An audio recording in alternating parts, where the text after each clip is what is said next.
जय श्री कृष्णा दोस्तों, राधे राधे। आप सभी को दुर्गाष्टमी की बहुत बहुत शुभकामनाएं। आज नवरात्रि का 8वां दिन है। आज दुर्गाष्टमी के दिन माँ दुर्गा जी की 8वीं शक्ति का नाम माता महागौरी है। नवरात्रि में 8वें दिन माता महागौरी शक्ति की पूजा की जाती है। इनका रूप पूर्णतः गौर वर्ण का है। इनका रंग शंख, चंद्र और कुंद के फूल के समान है। आज हम सर्वप्रथम गणेश जी महाराज की कथा को सुनेंगे ताकि हमारे पूजन के सभी संकट और विघ्न दूर हों और माता गौरी हमारी पूजा स्वीकार करें। उसके पश्चात माता महागौरी की कथा को सुनेंगे और अंत में माता लक्ष्मी की कथा को सुनकर व्रत को पूर्ण करेंगे। क्योंकि आज के दिन कन्या पूजन भी किया जाता है, इसलिए माता हमारे घर में भी पधारें और अपना आशीर्वाद देकर हमारा घर धन धान्य से भर दें। मेरी आपसे प्रार्थना है कि इन कथाओं को बीच में छोड़ के इनका निरादर ना करें। कथाओं को पूरा जरूर सुनें। अगर आप सभी को ये कथा अच्छी लगे तो कमेंट बॉक्स में जय माता दी जरूर लिखिएगा। साथ ही वीडियो को लाइक जरूर करिएगा। हम ऐसे ही आप सभी के लिए व्रतों से जुड़ी कथाएं लाते रहेंगे। तो आइए माता का जयकारा लगाते हुए कथाओं को शुरू करते हैं। जयकारा महामाई दा, बोल साचे दरबार की जय। एक नगर में 2 देवरानी और जेठानी रहा करती थीं। देवरानी के पास बहुत धन था, लेकिन जेठानी गरीब थी।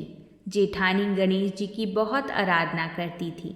वह अपनी देवरानी के घर आटा पीसने जाती थी। जिस कपड़े से वह आटा छानती थी, उस कपड़े को घर लाकर पानी में घोलकर अपने पति को पिला देती थी।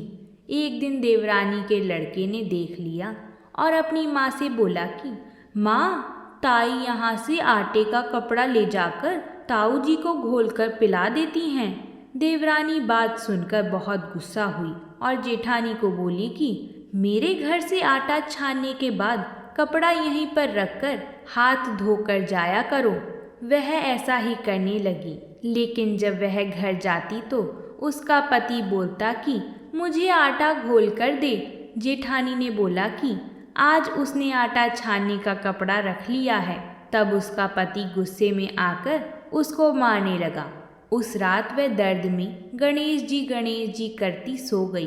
गणेश जी आए और उन्होंने पूछा कि क्यों सो रही है। वह बोली कि मेरी देवरानी के आटा छानने वाला कपड़ा मैं लाकर पति को घोलकर पिला देती थी। आज उसने कपड़ा रख लिया, मैं पिला नहीं सकी, इसलिए मेरे पति ने मुझे मारा है। गणेश जी ने कहा, मैं घर घर से तिलकूट खाकर आया हूँ, इसलिए मुझे शौच जाना है। कहाँ पर जाऊँ? उसने कहा कि महाराज, बहुत जगह पड़ी है, कहीं पर भी चले जाओ। गणेश जी शौच करके वहाँ से चले गए। थोड़ी देर बाद जब उसने उठकर देखा कि सारा घर तो हीरों से जगमगा रहा है, वह धन को इकट्ठा करने लगी तो देवरानी के घर जाने में देर हो गई। देवरानी ने लड़के को भेजा कि देखकर आओ, आज ताई क्यों नहीं आई। लड़के ने आकर देखा कि ताई के घर में तो बहुत सारा धन हो रहा है। उसने जल्दी से जाकर अपनी माँ को बताया। देवरानी दौड़ती दौड़ती आई और पूछा कि तेरे यहाँ इतना धन कहाँ से आया। तब जेठानी ने सारी बात बता दी। इतनी सुनकर देवरानी घर पर आई और अपने पति से बोली कि मुझे भी लकड़ी से मारो। जेठानी के पति ने उसे लकड़ी से मारा था। उसके घर बहुत धन हो गया है। उसका पति बोला कि तू धन की भूखी क्यों मार खाती है, लेकिन वह नहीं मानी। उसके पति ने उसे खूब मारा। वह सारा मकान खाली करके गणेश जी का नाम लेकर सो गई। गणेश जी आए और बोले कि मैं घर घर से तिलकूट खाकर आया हूँ, इसलिए मुझे शौच जाना है, कहाँ पर जाऊँ। तब वह बोली कि महाराज, मेरे तो बहुत बड़ा मकान है, कहीं पर भी चले जाओ। गणेश जी शौच करके वहाँ से अंतर्ध्यान हो गए। थोड़ी देर बाद वह उठकर देखती है तो उसने देखा कि घर में बहुत सारा कूड़ा कचरा रखा हुआ है। यह देखकर वह बोली कि महाराज, आपने तो मेरे साथ कपट किया है। जेठानी को तो इतना सारा धन दिया और मुझे कूड़ा करकट दिया है। गणेश जी वहाँ आए और बोले कि तू धन की भूखी मार खाई और वह धर्म की भूखी। देवरानी बोली कि महाराज, यह सब कूड़ा कचरा समेटो, मुझे तो धन नहीं चाहिए। तब गणेश जी ने कहा कि तेरे पास जितना धन है उसमें से आधा जेठानी को दे दे, तब यह सब कूड़ा कचरा समेट लूँगा। देवरानी ने जब अपने धन में से आधा धन जेठानी को दिया तो गणेश जी ने अपनी सारी माया समेटी। हे गजानन गणेश जी महाराज, देवरानी को दिया वैसा किसी को मत देना, और जैसा जेठानी को दिया वैसा सबको देना। विनायक जी की कहानी कहने वाले को, विनायक जी की कहानी सुनने वाले को और हुंकार भरने वाले को सभी के घर धन धान्य से भरना। तो बोलिए गजानन महाराज की जय। अब हम माता रानी की महिमा को शुरू करते हैं।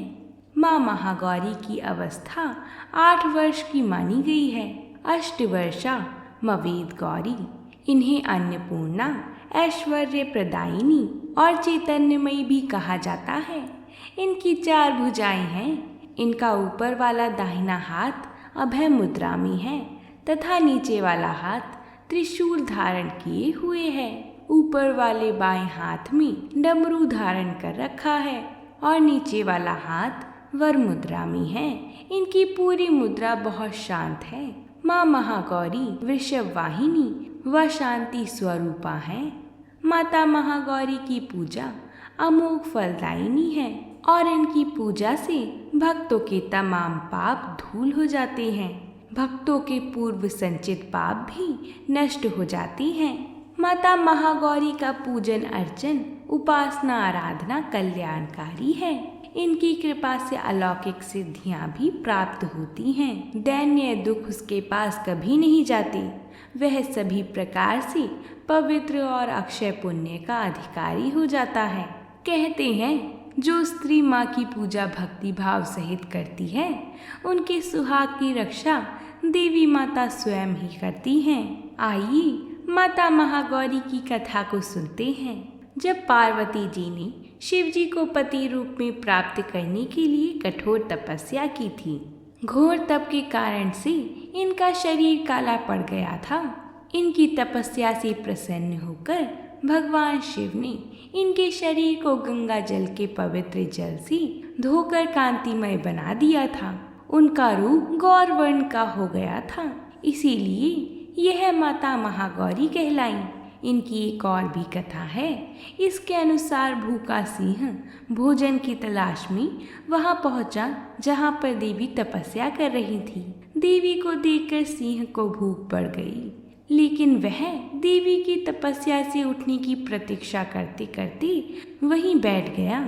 इस प्रतीक्षा में वह काफी कमजोर हो गया। देवी जब तप से उठी तो सिंह की दशा देखकर उन्हें उस पर बहुत दया आई और माँ ने उसे अपना वाहन बना लिया। क्योंकि एक प्रकार से उसने भी तपस्या की थी, इसलिए देवी गौरी का वाहन बैल और सिंह दोनों ही हैं। अष्टमी के दिन महिलाएं अपने सुहाग के लिए देवी माँ की चुनरी भेंट करती हैं। दुर्गा अष्टमी के दिन कन्या पूजन करना श्रेष्ठ माना जाता है। कन्याओं की संख्या 9 होनी चाहिए। कन्याओं की आयु 2 साल से ऊपर और 10 साल से अधिक ना हो। भोजन कराने के बाद कन्याओं को दक्षिणा अवश्य देनी चाहिए। भोजन के रूप में हलवा तथा पूरी का विशेष महत्व है। या जिसकी जितनी श्रद्धा है वह उसी के अनुसार माँ दुर्गा को प्रसन्न करता है। माँ दुर्गा की उपासना से व्यक्तियों के दुर्गुणों का नाश हो जाता है। आज दुर्गाष्टमी पर तथा दुर्गा नवमी में जो भी कन्या पूजन करे, माँ उन सब के घर पधारना, अपने बच्चों की रक्षा करना। तो बोलिए माता महागौरी की जय, माता दुर्गा की जय। अब हम माता लक्ष्मी की 2 पौराणिक कथाओं को सुनेंगे, जिसके श्रवण मात्र से ही माता लक्ष्मी भक्तों से प्रसन्न होती हैं। माता लक्ष्मी की कृपा ऐसी है कि जिसके भी घर में वह विराजती हैं, उसके घर में धन धान्य ऐशो आराम की कमी नहीं होती। पहली पौराणिक कथा के अनुसार एक गांव में एक साहूकार रहता था। साहूकार की एक बेटी थी। वह प्रतिदिन पीपल सींचने जाती थी। पीपल के वृक्ष में लक्ष्मी जी निवास करती थी। पीपल में से लक्ष्मी जी प्रकट होती थीं और चली जाती थी।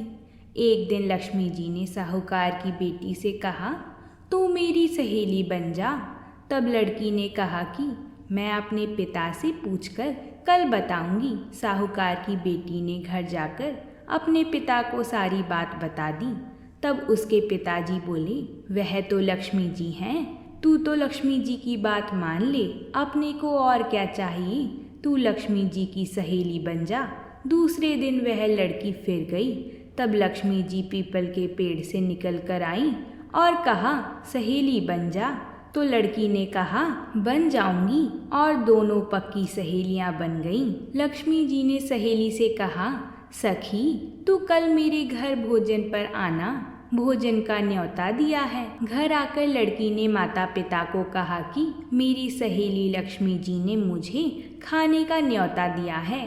तब लड़की के पिता ने कहा कि सहेली के जिमाने जइयों पर घर को संभाल कर जाना। तब वह लक्ष्मी जी के यहाँ जीमने गई तो लक्ष्मी जी ने उसे शॉल ओढ़ने के लिए दिया, रुपए दिए, सोने की चौकी दी, सोने की थाली में 36 प्रकार का भोजन जिमा दिए। जीम कर जब वह जाने लगी तो लक्ष्मी जी ने पल्ला पकड़ लिया और कहा, हे सखी मैं भी तेरे घर जीमने आऊंगी। तो उसने कहा, सखी जरूर आना। वह घर जाकर चुपचाप बैठ गई। तब पिता ने पूछा कि बेटी सहेली के यहाँ जीम कर आ गई और तू उदास क्यों बैठी है? तो उसने कहा, पिताजी मेरे को लक्ष्मी जी ने इतना दिया, अनेक प्रकार के भोजन कराए, परंतु मैं कैसे जिमाऊंगी? उनकी ऐसी आओ भगत कैसे करूंगी? अपने घर में तो कुछ भी नहीं है। तब उसके पिताजी ने कहा कि गाय के गोबर से पीली मिट्टी से चौका लगाकर घर की सफाई कर लेना। 4 मुख वाला दिया जलाकर लक्ष्मी जी का नाम लेकर रसोई में बैठ जाना। लड़की पिताजी के कहे अनुसार सफाई करके लड्डू लेकर बैठ गई। उसी समय उस नगर की रानी नहा रही थी। उसका 9 लाख का हार चील उठा कर ली गई और लड़की के घर वह 9 लाख का हार डाल गई और उसके लड्डू ले गई। बाद में वह हार को लेकर बाजार में गई और सामान लाने लगी तो सुनार ने पूछा कि क्या चाहिए? तब उसने कहा कि सोने की चौकी, सोने का थाल, लाल चुनरी दे दो, मोहरे दे दो और सामग्री दो। 36 प्रकार का भोजन हो जाए, इतना सामान दे दो। सारी चीजें लेकर बहुत तैयारी करी और रसोई बनाई। फिर लक्ष्मी जी को बुलाया। आगे आगे गणेश जी और पीछे पीछे लक्ष्मी जी आई। उसने फिर चौकी पर आसन बिछाया और कहा, सहेली चौकी पर बैठ जा। जब लक्ष्मी जी ने कहा, सहेली चौकी पर तो राजा महाराजा के भी नहीं बैठी, किसी के भी नहीं बैठी, तो उसने कहा कि मेरे यहाँ तो सखी बैठना पड़ेगा। तो वह फिर लक्ष्मी जी चौकी पर बैठ गई। तब उसने बहुत खातिर की, जैसे लक्ष्मी जी ने करी थी वैसे ही उसने करी। लक्ष्मी जी उस पर खुश हो गईं। घर में खूब अन्न धन के भंडार भर गए और लक्ष्मी जी ने आशीर्वाद दिया कि जो कोई भी लक्ष्मी जी की बैठी हुई तस्वीर की पूजा करेगा उसके घर में माँ लक्ष्मी सदैव निवास करेंगी। हे माता लक्ष्मी, जैसे तुमने साहूकार की बेटी को दिया वैसे सबको देना। कहते सुनते हुंकार भरते अपने सारे परिवार को दिया। पीहर में देना, ससुराल में देना, बेटे पोते को देना। हे लक्ष्मी माता, सबका कष्ट दूर करना, दरिद्रता दूर करना, सबकी मनोकामना पूर्ण करना। सभी जयकारा लगाते हुए बोलेंगे, माता लक्ष्मी की जय। अब हम माता रानी की दूसरी कथा को सुनेंगे।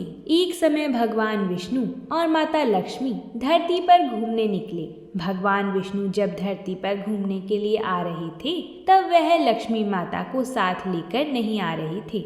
तभी माता लक्ष्मी ने भगवान से आग्रह किया कि हे प्रभु, आप मुझे भी साथ लेकर चलें। भगवान विष्णु ने पहले तो मना किया, परंतु माता के बार बार आग्रह करने पर भगवान इनकार न कर पाए और माता लक्ष्मी को धरती पर साथ लेके जाने के लिए मान गए। पर भगवान ने माता लक्ष्मी के आगे एक शर्त रखी कि वो जब धरती पर उनके साथ होंगी तो उत्तर दिशा की ओर न देखें। माँ ने पूछा कि ऐसा क्यों?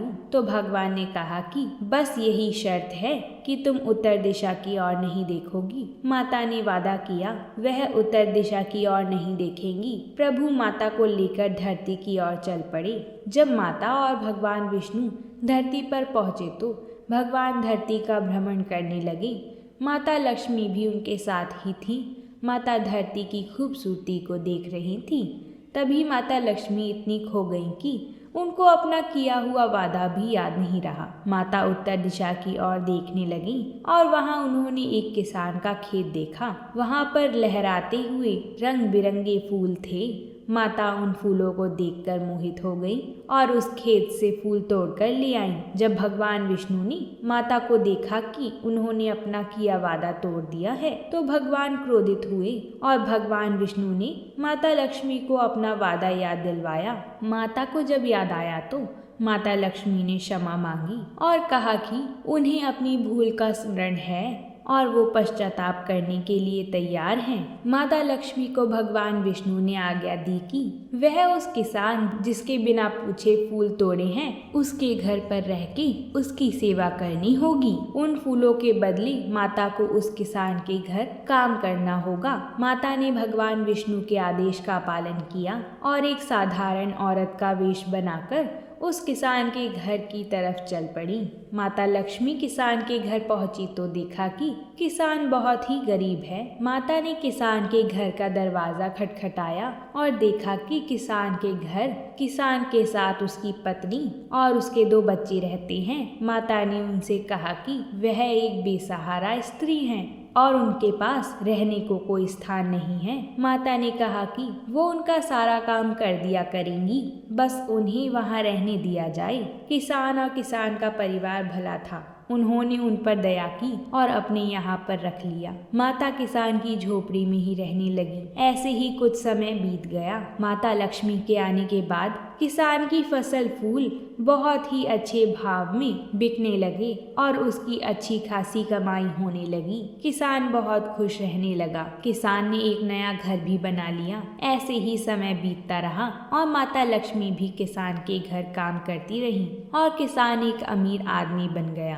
किसान भी ये सोचने लगा कि जब से ये कन्या इस घर में आई है तब से वह खुशहाल और अमीर होता जा रहा है। इसका जिक्र उसने अपनी पत्नी से किया कि इस कन्या के कारण उनका जीवन संवर गया है। इसके आने से पहले कहाँ 2 वक्त की रोटी भी मिलनी मुश्किल होती थी और अब कहाँ इतना पैसा, इतना धन दौलत है।